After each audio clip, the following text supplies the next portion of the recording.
What is up, everybody, and welcome back. It is me, the ball, the beard, the beautiful Piers Austin, and you are watching Shooting the Shit Uncensored. And we are brought to you live by Multi-Continental Wrestling Alliance on Facebook, YouTube. We also have Instagram and Twitter. You know, you can find us anywhere. It doesn't matter where you find us as long as you effing find us.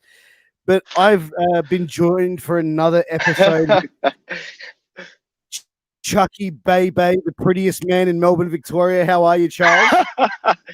Yeah, I'm doing well. What didn't you say you're going to call me the backseat bitch?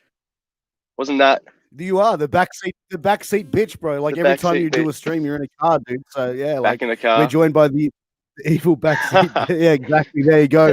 But guys, it is Sunday afternoon Oh, here, Saturday evening there. So sit back, pour yourself a stiff one, roll yourself a green one, and relax and enjoy this episode.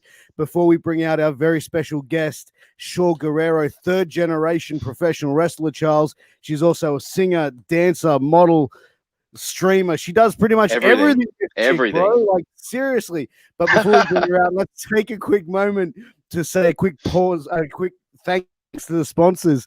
First up is A-Rock Designs. Charles, A-Rock Designs is that company that are all over the Facebook groups, wrestling pages, Instagram page, wrestling pages. They make cups, hoodies, keychains. They made me my custom CM Punk tumbler that I got because I'm a huge mark, or as Bin Hameen would call him, CMC next Tuesday. But guys, definitely go check out A-Rock Designs. They make some amazing products, guys, for an amazing price. Ashley Rodriguez does amazing work. You definitely need to check her out. Next up is Signal Studios. Now, Signal Studios is a company run by my best mate, Rafi Tomasi. And so if you're an independent professional wrestler, you need some new entrance music, something dope, something fly, something cool to walk to the ring, you need to hit up Signal Studios.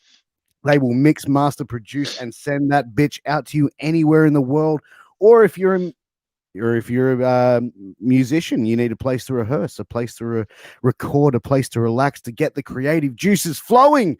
They have the most comfortable place you will ever find. So, guys, please go down there and hit up Signal Studios.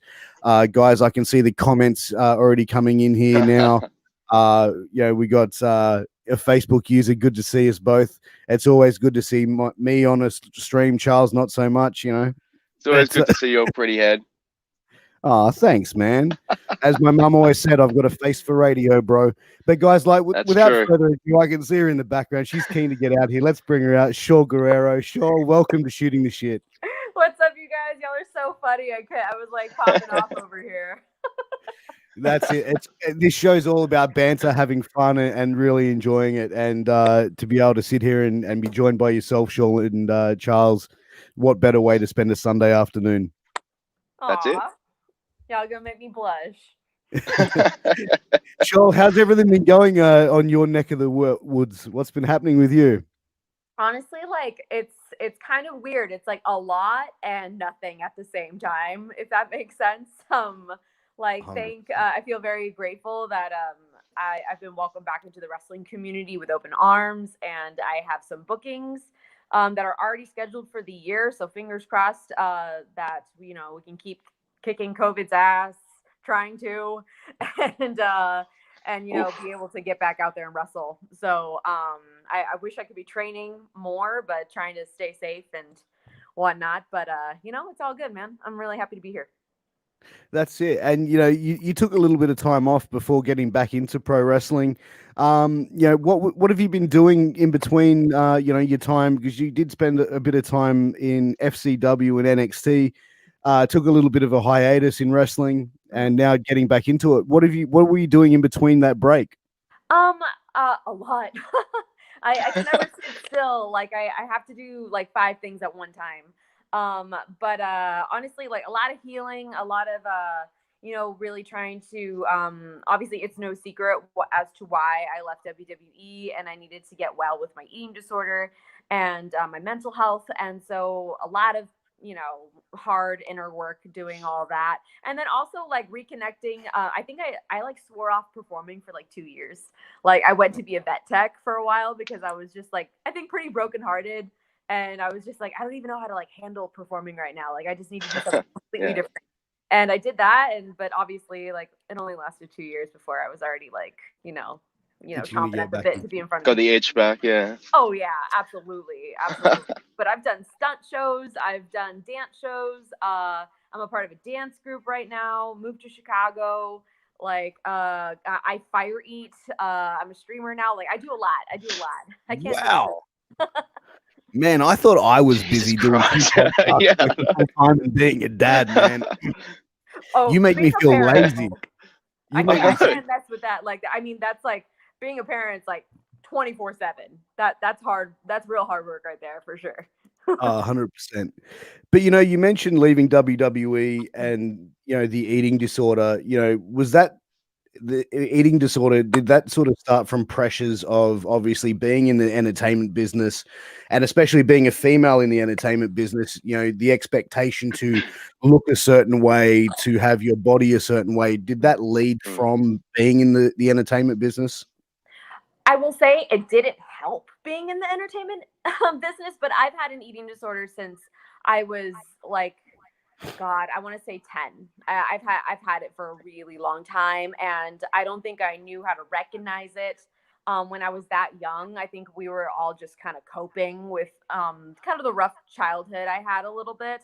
And so it was just coping for me. But then when I got in the entertainment industry, like it reached a whole new level. And the pressures of being in the business at that time, they were different than what they are now. I think now wrestling has definitely been a lot better as far as like everyone from being super small to super big and like accepting mid-size bodies as well, which I want to see more regulated, of course.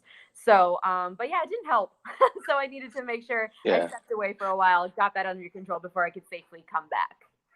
So when it comes to, especially for girls, I mean, anyone can have an eating disorder, but it generally, do you have any advice for anyone who sort of sees themselves going down that path? Like, what would you say is a great way to sort of stop that, figure it out and restart?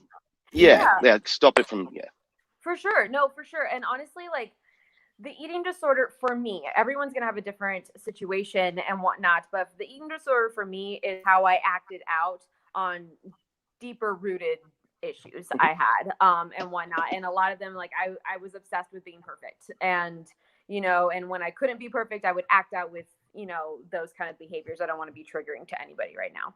But I honestly, like, I think that's the thing is trying to find peace within yourself and doing the hard inner work. Like, honestly, for me personally, like therapy is good shit, man. Like therapy like changed my life, and it was hard and it really sucks sometimes, but then like God, like it really helped me out. And trying to love your body right now. I'm still learning how to love my body. I have good days and I have real bad days, but I'm the same way.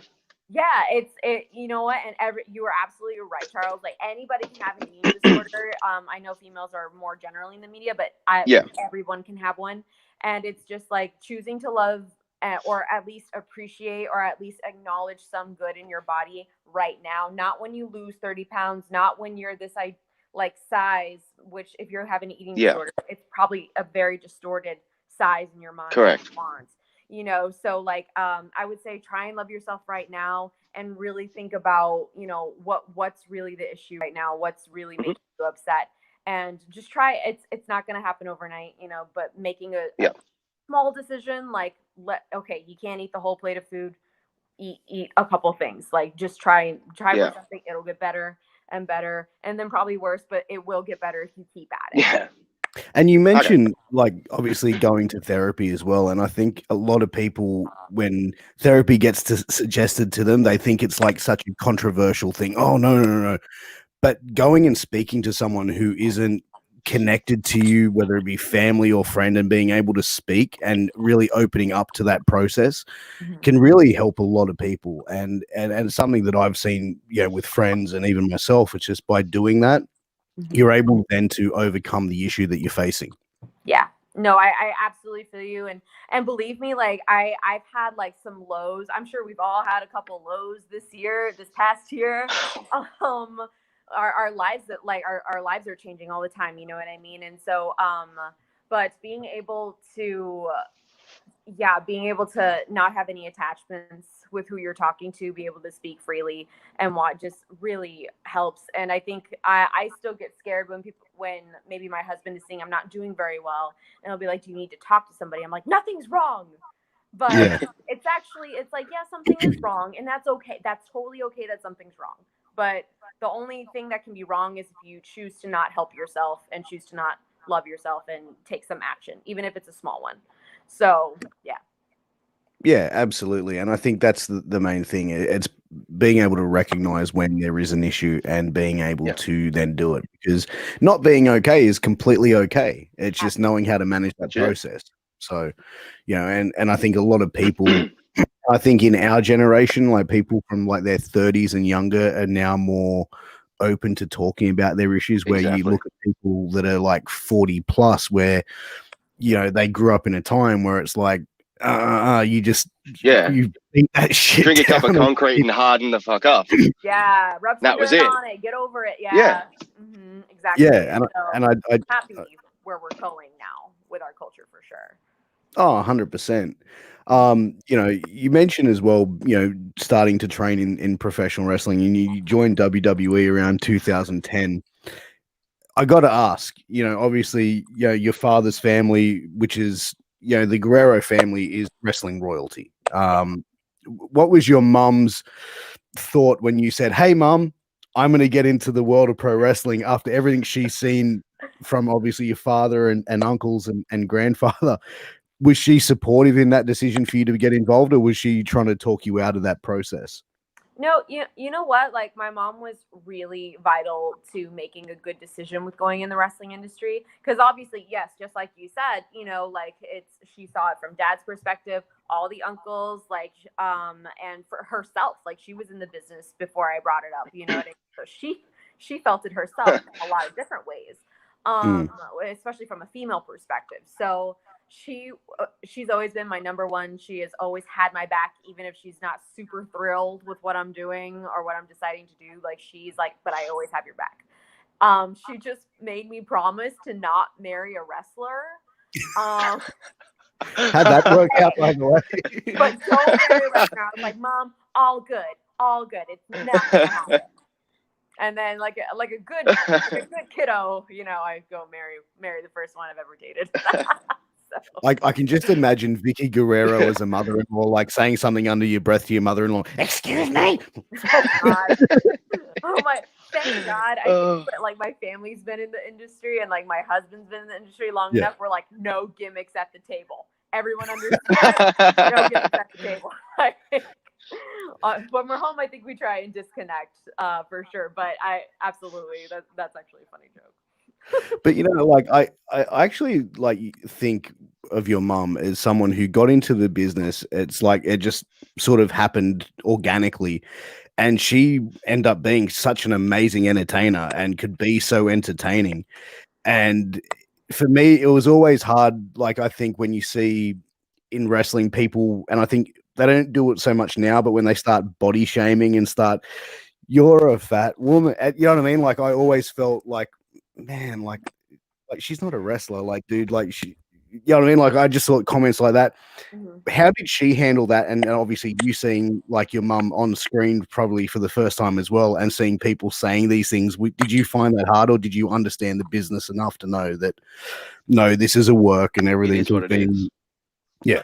I mean, that was hard. And like, when I was watching my mom go through that, like, I saw how difficult it was for her, because she also felt pressure in the back too. She didn't feel accepted and whatnot for a while. And, there was still that culture when my mom got into it where you have to look a certain way, whether you're a wrestler or not. Like, it's like they want good bodies, and I remember, like, that was the slogan WWE uses: "The most beautiful women in the world." And we have this,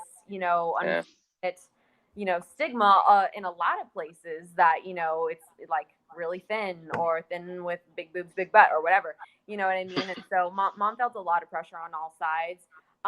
But like, I felt for her, obviously, because I saw like that was hard for her, you know what I mean? And when she got into WWE, we just lost my dad, just lost him. And so like, my family's always coped in different ways. Sometimes, we have my dad's spectrum of coping with things unhealthily, and then we have ours. And I think like the women in the family do food a lot. You know what I mean? That's how we Yep. cope.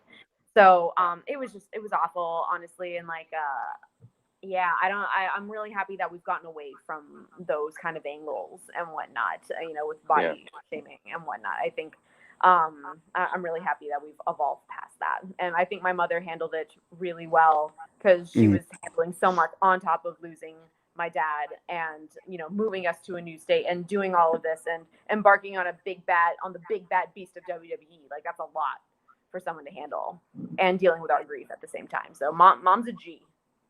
Oh, 100%. And I think the body shaming angles were always just awkward. That they were just uncomfortable to watch. I don't think anyone who sat there and goes, "Man, do you remember that Piggy James comment?" Like, you know what I mean? Like, no, like people just, you know, people don't want to hear that because it's just bullying. And I think now where it's like, you know, more acceptance and anti-bullying and stuff like that. And, you know, you don't need to go and sit there and insult someone's body type to get There yourself. are other ways to get hate. Yes, Like, and the only thing that plenty of matters, other ways. the only thing that should matter is like, do you have star quality? Can you cut a promo and can you work in that ring? That's all that should matter. And so it's and like period, honestly. As I say, if weight mattered, Mick Foley would never have gotten over. You know, like it doesn't matter what you look like. If you connect with the people, that's all we care about. Absolutely. I'm really happy to see we have a lot more of that. And like, and it's hard to like pinpoint, you know, like, you know, sometimes like in the back things were said, but not said, you know what I mean about like body type and what is expected. But then it's like, we see the angles that were happening at the time. And it's like, yeah, it's not hard to like make that connection of like why that pressure was put, like on all the athletes too. Like it wasn't just the women, even though the women had a different experience than the men, but the men had a lot of pressure too. Like so much, like, it was a lot of pressure on everyone. Oh, 100%. And, you know, as far as like with you growing up, you know, being, you know, obviously Eddie Guerrero's daughter, was professional wrestling something that you were always in love with? Like, or did, you know, you getting into it, did that just sort of happen completely out of left field? Or was it something that even as a child you were like, I want to be exactly what Dad is? You know what? It was kind of a little bit of both, honestly, because like I've just always been by a ring. It's always been normal. Like I never knew a time when my father wasn't wrestling. You know what I mean? Or like that, if that wasn't the family business. So it was just very normalized for me. So I think like honestly, the first thing I ever wanted to be, and I still want to be this in a lot of ways. I wanted to be freaking Britney Spears. I wanted to be J-Lo. Like I wanted to be a basketball dancer really bad. But honestly, I will have to say, like, being backstage at WWE events when I could go, it was amazing. Like, I was so taken by, like, especially the women. Like, all I watched were my dad and the women. That was all I cared about. And I loved just being in the dressing room, watching them put together the matches, like, putting on this beautiful gear and, like, being so strong and just so badass. And so I was like, man, like that's amazing. But I think, like I've mentioned, like I had an eating disorder very young. My self-esteem was not there to where I even thought it was a possibility for either dream until like much later in life when I, you know, blossomed, if you will. I don't know. But like I like got a little bit better. Like, oh, maybe I'm a little talented, you know, just because of like, you know, you learn in high school, like you do a play, you figure out what you like, you sing, you dance, you know, and then it's like, oh, I think I might be kind of good at it. But yeah, if that makes sense. How do you wrestling? Sorry, go ahead. No, you're good. Oh no, but I was the gonna say wrestling came around later. Definitely not until I was like 19. How did you find it? Like growing up, obviously with WWE, anything on any given day can be, you know, you can be put on TV doing something weird. How did you find it growing up seeing your dad on TV doing some of the stuff he did? Like, did you go to school and were people talking about you? Was it ever awkward, like the stuff with China and some of the stuff he was doing, or was it always just like, that's just Dad? You know, like me personally, like I'll get into like the social aspect of it in a second. Like I always thought it was hilarious for the most part. Like and honestly, I was too young to really watch the China stuff. I never remember watching it, and I think Mom kept it that way for a reason. So It's a fair point. yeah, I was still a little young for that, but like so it wasn't something I was watching. But later on in his career, you know, with Los Guerreros and doing the really funny bits and seeing like, because like when Dad was funny on TV and, you know, with, you know, sharing that with all of you, like he really was super goofy and like and whatnot, and like maybe not in the same manner, you know, because he was doing a gimmick and whatnot, but like he really, what, like that laugh and that like smirk and his, you know, that he's, you know, his mischievous face that we all like know and love, like he really was like that at home. And I just absolutely loved watching him, you know, show that to all of you. On a social aspect, I actually really avoided telling anybody who I was or trying to have that happen. Of course it happened because like Dad's picking me up from school. Great. Oh no. Like, and so just because I can just imagine Eddie Guerrero rocking up in a lowrider to an elementary school. He gave a different definition to dad bod, I guess. Like he didn't look like the other like the other dads a lot of the time. You know, and Dad's like short and he's built like a bulldog, you know, and he has like a fuck off look on his face all the time. He was really great. Like I'm so proud. I have the same look and the same walk to this day. But no, he taught us to be very humble and to never lead with, you know, who he was and our privilege. Honestly, like we were very blessed and privileged with how we grew up in terms in financial terms and in opportunity terms. And so you know, he was like, you stay humble and whatnot. He always wanted us to remember our roots and whatnot, because, you know, before WWE he was, you know, we were living in a hotel room in Mexico eating Cheetos and bologna sandwiches. So like he's like, always remember where you come from. So, I honestly really tried to keep it very, very quiet, like up to high school. So that's fair. When everyone found out who your dad was in high school, did that just, your popularity just go from like there to there? Like you know what? No, because I was kind of a nerd. Like I really kept to myself. I still keep to myself. I'm very guarded a little bit. And so like, I did get some people being like, you know, trying to rub shoulders, but I was just very like aware of who my friends were. And if people started to find out, I would be very wary about taking on new friends. I was nice to people, but like I didn't like, you know, open up. And I think that it would probably be hard for like a kid to be able to tell the difference if someone is trying to be genuine to be your friend, or it's like, no, you're just trying to get something from me, or get close to a family member or something like that. And for you to be able to sort of realize that at a young age, I take my hat off to you, because most kids probably wouldn't be able to understand that. It was trial and error for sure, but like, you know, and I think I was also like scared about being hurt, just because I think I saw my dad go through those things and my mom go through those things with their friend groups, or, you know, like maybe I was just able to tell so early because I just saw how my mom and dad handled situations like that. And I just maybe adapted and just kind of, you know, took it in and learned for myself. Subconsciously. Maybe yeah. For sure. You know? So you said that you would always watch the women's matches. Was there any particular women that really inspired you, that really sort of grabbed your attention, that you idolized? Oh yeah. I loved Melina. I was low-key obsessed with her. And I just she was just so, like, I loved her character. She was great. She was beautifully talented, and like she was always badass in the ring. Yeah, I loved Melina. I know that you know, the shaming of Lay Cool wasn't the best. Like they were doing a storyline, it wasn't the best storyline. But I loved Michelle McCool. I still love her to this day. I think she's a wonderful athlete, and she's one of my mom's best friends. I feel very lucky to have, you know, she's a lovely soul.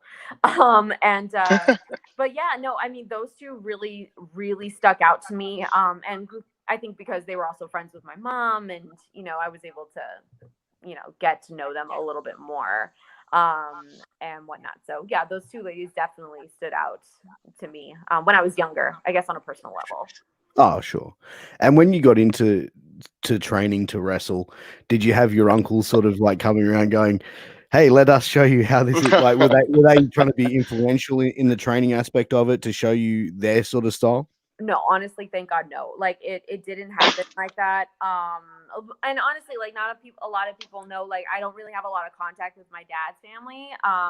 There was just a lot of falling out a little bit when he passed. But Chavo Jr. was always so amazing with me.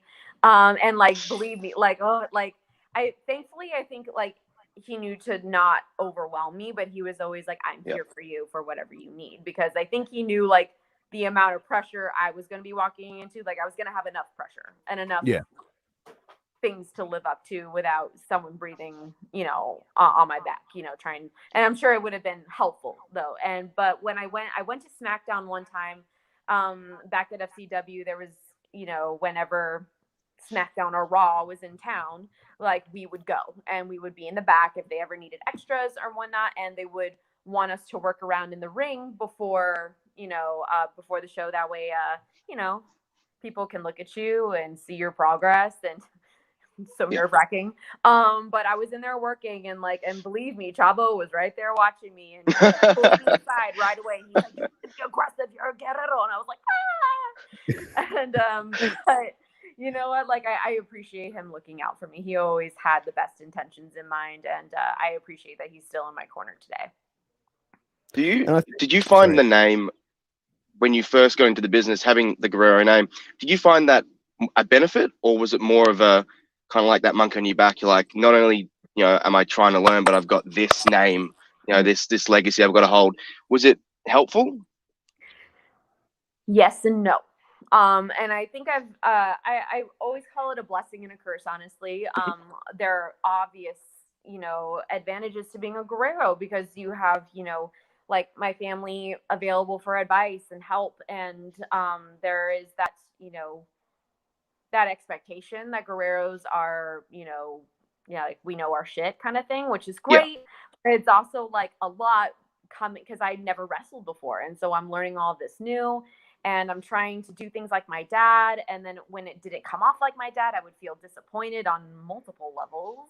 And it was kind of a lot. I'm not going to lie. Like, it was kind of a lot. I had no idea what was in for me. It made me grow up a lot. And honestly, I'm happy how everything happened at WWE. And I'm happy I'm leaning into being a Guerrero now. Like, I'm leaning into, like, I'm going to own it. I'm not going to be, I'm not going to think I'm less than anymore. Like, I have just as much a right to learn this craft as any of my uncles did. Yep. And so, or my dad did. So but I'm going to do it my way. I have to stop trying to, be everything people want me to be, because I will never be my dad. Like, 100%. Correct. Yeah. Bring that to all of you. Like, I can do some amigos pretty good, but I'm like, but I'm not going to be at all. So I'm trying to etch my own little sliver in the Guerrero wrestling tree dynasty. So. And I think that's a thing with a lot of second and third generation wrestlers as well. It's, and I think you saw that, in the late 90s when Ric Flair's son David came in to WCW, there was like a lot of expectation on him and a lot of pressure on him. And like I said, he wasn't able to live up to that expectation. Now Charlotte is definitely taking it to that next level. But, after speaking with a couple of different second and third generation wrestlers, one of the consensus that I get from them is having a name or having a parent or grandparent who's been in the business will get you that opportunity and get that foot in the door. But but it also means the eyes are on you a lot more. So if you don't get things straight away, then those opportunities start coming out from underneath your feet very, very quickly, as opposed to someone who isn't have a family background.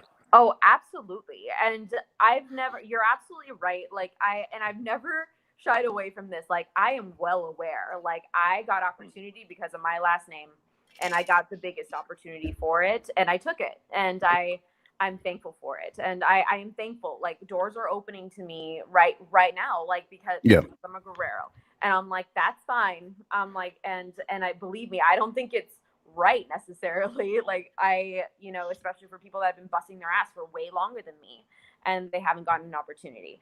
And so that's going to be my job to make sure when I run into those talented people that, you make sure you're telling promoters about them and trying to help them out.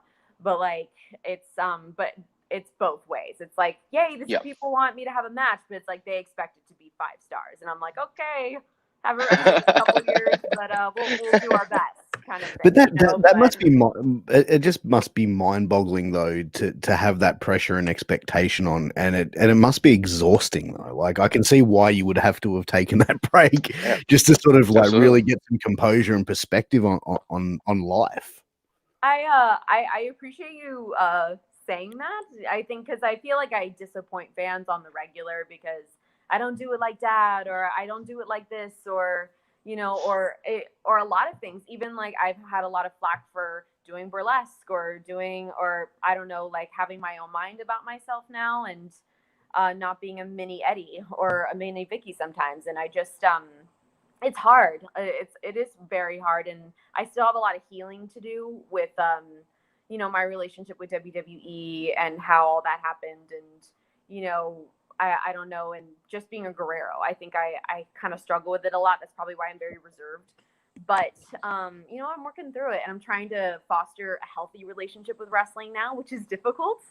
I'm not gonna lie, my husband can tell you I have like panic attacks on the regular before I go in the ring, like, oh my God, all the pressure. He's like, there's no pressure. You're literally going in there to fuck up. It's fine. And I'm just like, But I think that really shows that your love for the business, though, that you are not that you're having panic attacks, but the fact that you have that nervousness. Like if you were like, oh yeah, okay, I'm just going to go in there and do this thing in the ring and, whatever, like, you know what I mean? Like then that would be, you know what I mean? That wouldn't be respectful for the world of professional wrestling. But the fact that you're going in there, like, and you've got that anxiety and that stress about it means that you want to do well and you want to live up to that expectation. But as you said before, you're not Eddie Guerrero, you're not Vickie Guerrero, you're Shaul Guerrero. You're your own human being. And I think that, and I think wrestling fans can be very, very petty a lot of the time. I was going to say that. Correct. You know what I mean? I didn't say it. Correct.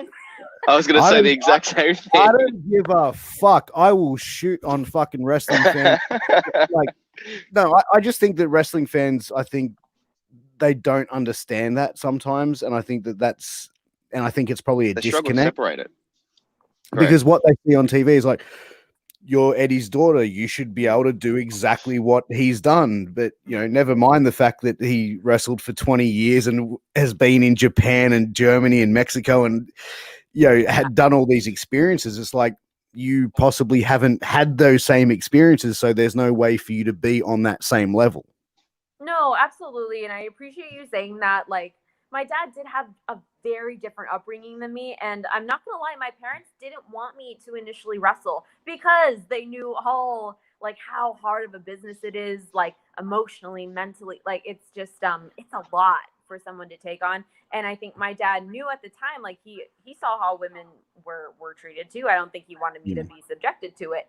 And so, but you know what, you're right. And like, I get told on the regular, we need you to care less. Try and not care. That way you can go out and because like my amount of not caring is kind of like the right amount. They're like, you're going to care too much about this. So we need you to try and have fun. Like, just try and have fun right now. Like, let's try and just focus on having fun. And then I usually perform way better when that's the case. And I'm not overthinking everything and hyper paranoid about being perfect.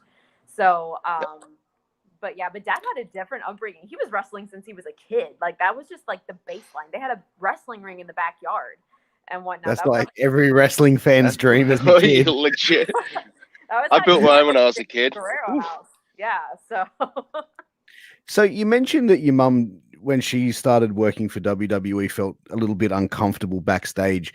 When you went in there and started obviously growing up around the WWE backstage area, did you feel any kind of heat on you for coming in being the second, third generation performer from other talent, or was it a different? Because I think around that time they saw a lot of there was quite a few second and third generation talents coming in around that era, I should say. But did you feel any pressure from other people, or did you feel any heat from anyone else? You know what? Like, I wouldn't call it heat. I mean, I was very much welcomed into the family right away, and maybe I'm sure that was weird for some people. Like, who's this bitch walking in? Like, she knows everything. And I'm like, but I did. I knew a lot of people because I grew up with the WWE family, and so like it was more than just like, hello, new employer. It was like, what's up? So it was just good to see people. But I think I don't, you know what, the environment in the FCW locker room was extremely competitive, and there was a very competitive nature in all things. And because I think it was eat, breathe, shit wrestling all day, every day. You are competing for one spot and whatnot. And so I think it was a little bit more like, it wasn't the best environment I think that I've witnessed today in women's locker rooms, where we're trying to empower each other, we're trying to lift each other up, and don't get me wrong, there's going to be drama, whether it's the men's or women's locker room, like at the end of the day, you know what I mean? But there was definitely a competitive nature. So I don't think there was hate on the women's side of things. I think it was just like, okay, we got another one. Everyone make sure you're on your game. You know what I mean? So, but yeah, and yeah, I wish I would have, and I know I was just learning. I was only 19 when I got signed, like how to deal with all that. But I wish I would have been more instrumental and a better example of how to lift other people up and not be so competitive and very much about myself, if that makes sense. Like, I think I turned into a mean girl a little bit, and I went with the environment, and I really hate that I did that. Not only because I was deep in my disease at that time, but, you know, I fed that monster a little bit of like trying to, you know, be super competitive and cutthroat with people. And that's not the way things should be done. And I'm happy that that's not a good environment anymore. Yeah, I mean, yeah, the world of pro wrestling is definitely well known for backstage politics, throat cutters, you know what I mean? And just like some of the stories that I've heard is like, oh, someone fell asleep in a car, take a photo, show it to, like, you know what I mean? Like, it's a lot of the times the cutthroat bullshit in pro wrestling is just so much like high school drama. Like, yeah. No, absolutely. And like, don't get me wrong, like a good rib in a kind-hearted way is cute. Like, but it's like, we got to be really careful. There's it's a like, line. Yeah, there is absolutely a line. You know what I mean? And like, yeah, I'm just really happy that I'm back in professional wrestling with a better head and heart on my shoulders, and I really want to like help.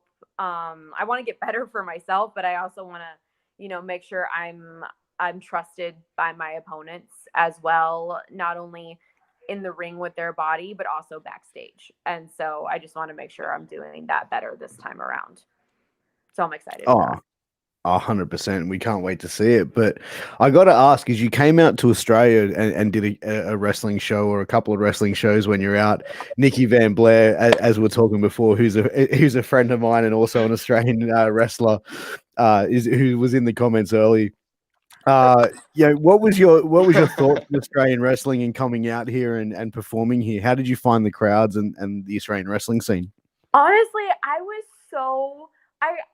had so much fun there. I really want to go back. My husband's never been to Australia too. He was like, babe, we gotta go wrestle in Australia. But like, honestly, like, by the way, Nikki, if you're still listening, like, I love you. Like, Nikki, like, made me laugh the entire time. I loved the Australian fans. I'm actually blown away. Like, people came to see me. I was like, what the hell? Like, people want to see me? Like, okay.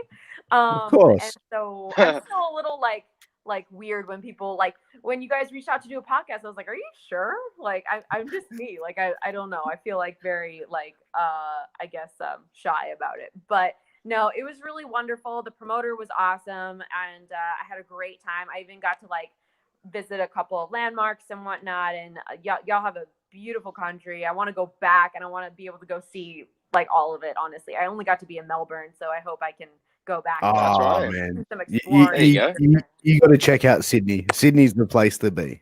So, Oh my god! No, it's not. Stay in Melbourne. look, Melbourne's good for joking. like pre-COVID. Melbourne's good for like nightlife and stuff like that. Like Sydney used to sure. be until like all the crazy laws came in. But Nikki Van Blair is in the house. He says, "Love you, girl. Fight me, please." Oh my god, any day, babe. Any day. They're so entertaining. I would absolutely love to do that. And there's 5-star Flash in the crowd as well. So, you know, we got a promoter that can make this match happen. 5-star. Let's go, brother. We'll go hang out again, 5-star. No, it was really wonderful. I really hope I can go back. And like, you guys welcomed me so much when I was there. And I hope I can travel the world and be able to wrestle. Like that's like a bucket list item for sure. But you know what? Like that's the thing I find like with wrestling fans, they kind of like when you go to a wrestling show, it's kind of like going to a rock show. You know what I mean? Like the harder the music, the cooler the people are, if that makes sense. Yeah. And it's like, going to wrestling shows, people just come and go, "Hey man, how you going?" I'm like, "Don't know you." You know what I mean? Like you straight away, like, yes. No, I'm saying hi, and I'm like, "Oh, okay, nice to meet you." But it's the same with like a rock show, and it's like that feeling of unity. And I think pro wrestling, much like music, is for everybody. It's like, oh, you're a midget, we have a place for you. You're a giant, we have a place for you. You're Japanese, we have a place for you. You know what I mean? Like it's just one of, like music and wrestling are two of those things that really just sort of bring people together. Biggest melting pot. Yeah, absolutely. I think that wrestling has gotten so much better at like that this is a community and there are things for everyone, and we're getting more representation now, like in a lot of different ways, not just with LGBTQIA, but with people of color. We need more, but I'm loving it. There's a place for everybody, and I'm loving also that wrestling is starting to get away from the super like racial heavy gimmicks and whatnot. And it's like, you know what? Who are you? Let's talk about who you are as a person and whatnot. And if you want that to be your gimmick, that's wonderful. It's beautiful. Like hell yeah, represent. You know what I mean? But it's also like, just because she's a Guerrero doesn't mean we have to come out to maracas. You know what I mean? Like, so Exactly. for sure. It's the same thing with Australians. It's like, you know what I mean? Years ago, you see Australians like come out and go, "G'day, mate, I'm going to suplex you and tie me kangaroo down, sport." And now, now it's more of like, okay, this wrestler just happens to be from Australia. You know what I mean? So seeing some of our countrymen starting to get more recognized on those national brands and getting recognized seriously as opposed to being like, crikey, mate. Undercard jokes. Yeah. Mm-hmm. No, absolutely. We need like I said, we just need more. And I'm loving like where women's wrestling is going. It's a great time to be a wrestler. Even in COVID, I know it's like really awful, but like we're getting back, but it's a great time for sure. I think even women's wrestling like that's really evolved over the years as well. And for me, I was a huge fan to sit and watch some of the Gail Kim matches from back in TNA, and like her and Taryn Terrell had like some, like, you know what I mean? Like that was really the start for me of like women's wrestling starting to sort of pick up from being the okay, time to grab a beer break, or like it's time for another bra and panties match, Piers or whatever. Right. And to really being a headline. No, I feel like so much. Believe me, I feel like intimidated because I was in the finishing era of like we're still kind of keeping girls doing dance contests and bikini contests at live events, rather than wrestling. But like, I really appreciate though that like we're out of that now. But I'm hella intimidated because I'm like, oh shit, like now I gotta I gotta buckle up. You know what I mean? Like we're going kind of thing, and I'm so excited because I get to like, I think just be so much more of a badass now and really learn all the things. And I just can't wait to keep wrestling. I'm so excited. Oh, it's amazing. One thing I wanted to ask is, obviously your father has influenced performers and wrestling fans from around the world. Obviously being his daughter, and the fact that he has passed, what does that mean to you, the touch that he's had on, people from around the world? Like, does that sort of overwhelm you at times? It's like, wow, like to me it was dad, but like to everyone else, he was this larger than life character, which I'm sure he was a larger than life character with you as well. But, how does that make you feel of how many people that he's been able to touch? Honestly, like it's a lot of emotions. Obviously, first and foremost, like I am extremely overwhelmed and flattered that I am his daughter and that he was loved by so many people. He helped so many people, know that they could get through the shit in their life, that there's hope. Like even God, like dad struggled so hard, and he was like, he would hit rock bottom again and again and again, and he kept fighting. And I am extremely proud. I am extremely proud to be his daughter and to know that we are fighters, and he taught me that absolutely.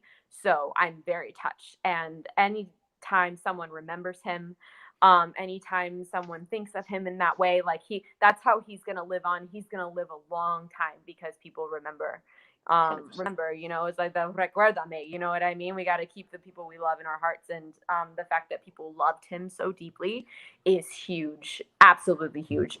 On the harder end of things, it's also overwhelming sometimes, because like I feel like I'm trying to, I will always, I swear to God, everyone, I promise you, I will pay homage to my dad every chance I get. I promise.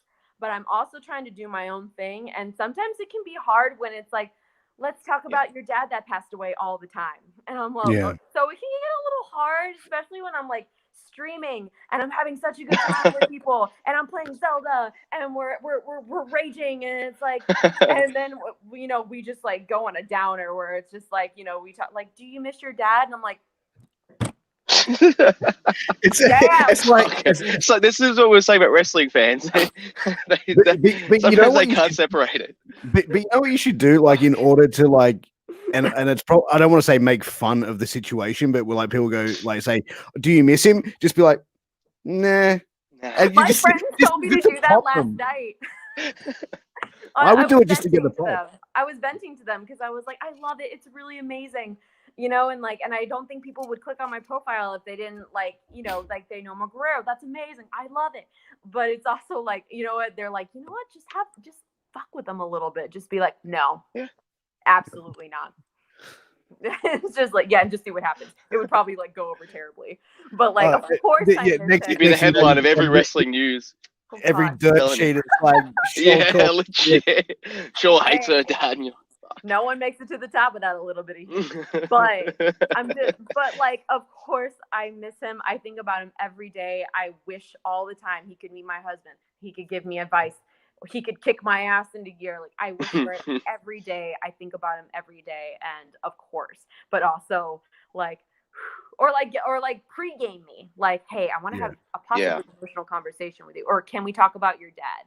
I wish there was a little bit more consent, but sometimes that doesn't happen, But one thing I really liked about Eddie was like, he was really one of the first guys to show that he was human, and you saw in like, not working a character, but when you do interviews, it's like, I've made mistakes. I've done here. I've been at the bottom, and and that to me, I think as a fan, I resonated to that, because it's like, okay, man, like you can own your shit and go, you know what, I've been here, I've done there, and I've gotten back here. And that, I think, is what most people would find very inspiring from a human, And thank you for saying that. That's like, you guys are very genuine, and I really definitely appreciate you very much for your kind words.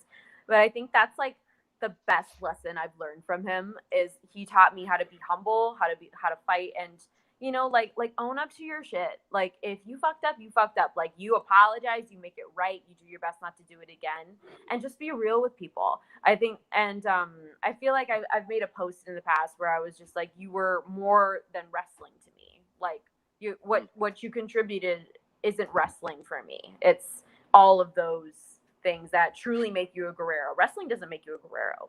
Those things make you a Guerrero. Anybody can be a part of the Guerrero family if you do those things, in my eyes. So there you go. You just made Charles. Charles is like, now I'm going to become a Guerrero. No, that's what I was going to throw in. I was going to throw in, like, when Piers was talking about people that looked up to him, like, he, as a kid, like as a 9-year-old kid, he was my favorite. He still is to this day. So like, to hear these stories and to hear this, it's amazing. Like, his story to me is like the greatest redemption story. Like, you couldn't write it. It's amazing. So it's awesome to see that, like, and I feel like they could do more, but his legacy living on, 100% correct. Like, it'll never die. It'll never die. And it's awesome to see that.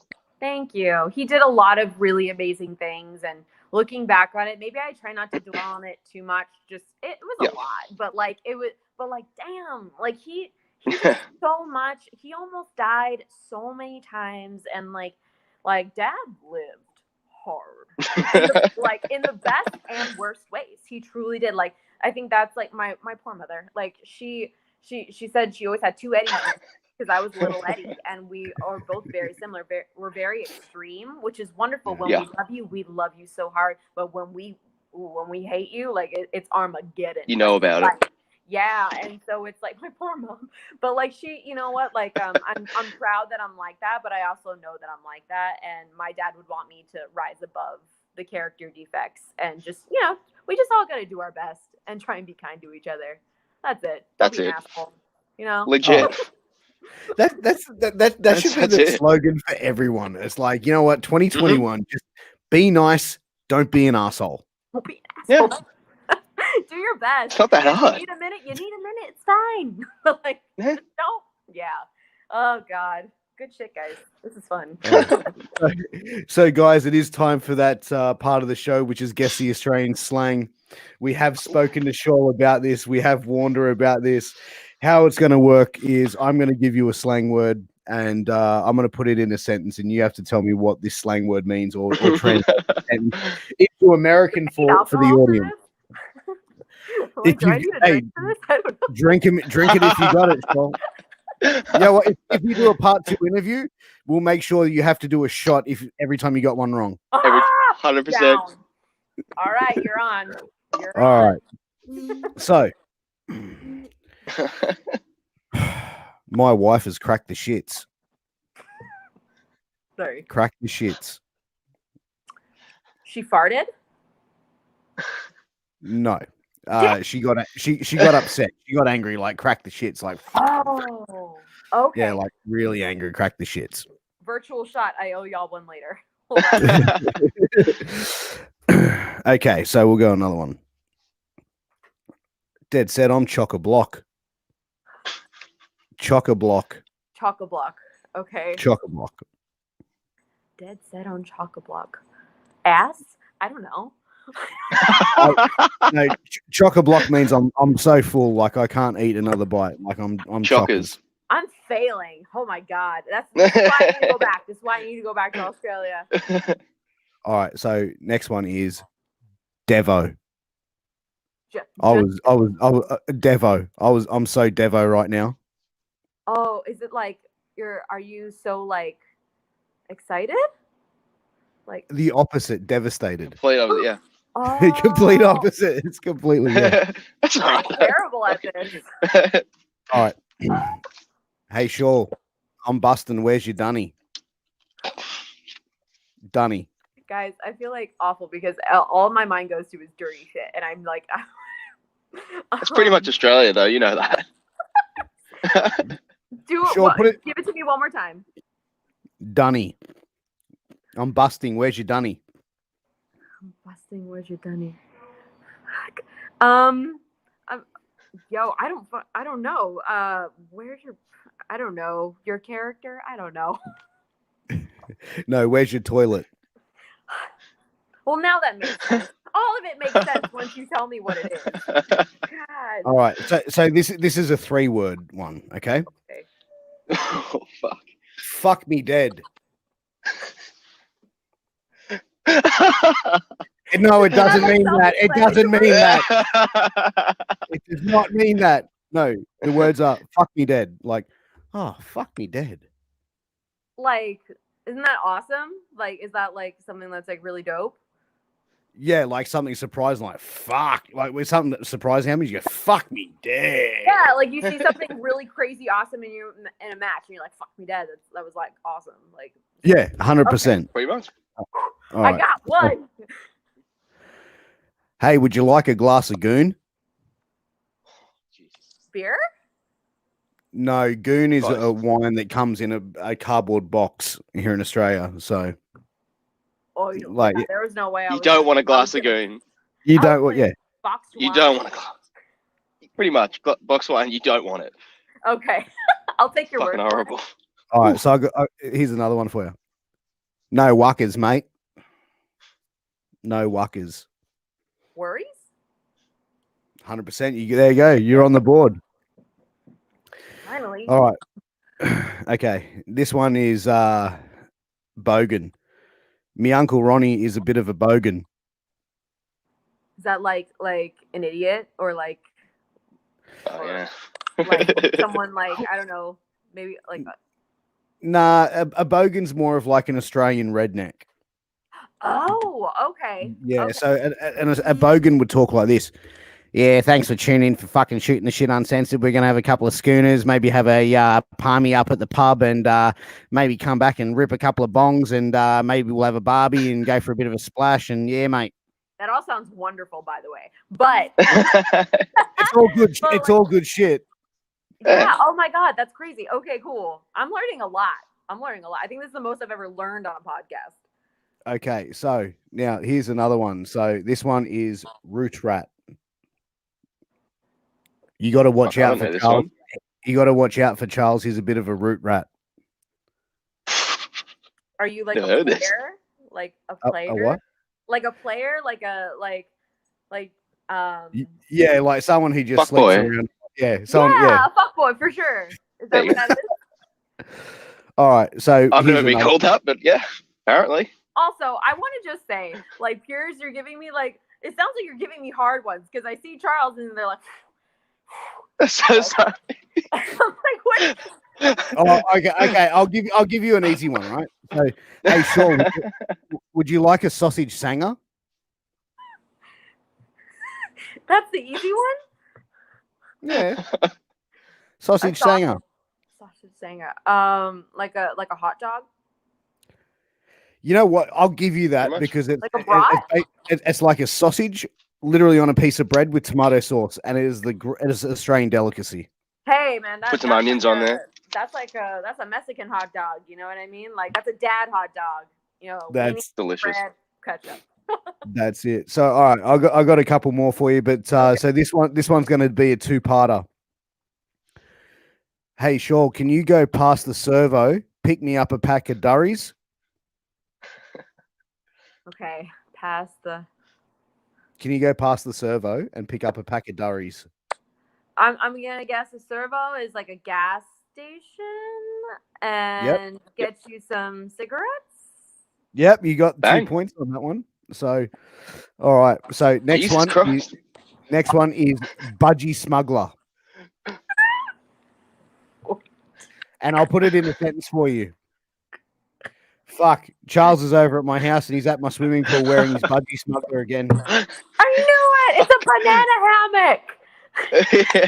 It is. It's a speedo. Yes. Yeah. You know. Oh my God, I love that. Is it bad? When you said it the first time, I immediately had a visual. Is that bad? Like I was like, No. oh, I feel like I know this. Not at all. Not at all.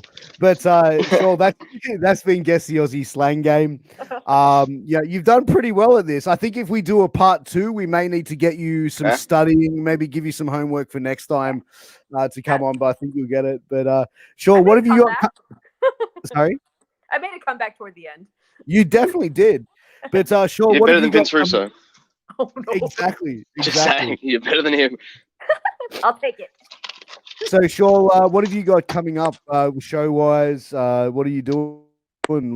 So I have a Well, lot going on. yeah. I'm really excited about. I'm going to be in El Paso, Texas, my hometown for AEMG, and I'm really excited to wrestle there. Mission Pro Wrestling, February 6th. I'm going against Rachel Rose. And GSW on February 20th, I'm facing Deanna Perrazzo. So I'm really excited. I can't wait. Whether I get my ass kicked or not, I'm going to learn a lot. And my dance, they're not my dance crew. I'm a part of a dance burlesque troupe. And we did Chris Jericho's Rock and Wrestling Rager in 2020. And we're coming back in October 2021. We're going to tear it up. We're really excited. So make sure you follow us at Vaudettes. Oh, hell yeah. Make sure you That's go, awesome. go and follow them. Follow Shaul on Twitter, Instagram. Go check out her Twitch stream. They're absolutely amazing. Charles, thank you for joining us as well. Shaul, don't disappear just yet. It's We'll all play right. this video. But guys, thank you for everyone for tuning in and watching. Shaul, it's been an absolute pleasure talking to you. As I said, I really want to get you back on for a part 2 because this hour has just flown. But also, audience, thank you very much for tuning in. You people are amazing for supporting. Make sure you click that subscribe button somewhere along there. It does me a hell of a lot, and it helps us. Make sure you like and subscribe. And guys, we'll catch you next time. Thanks for tuning in. Bye.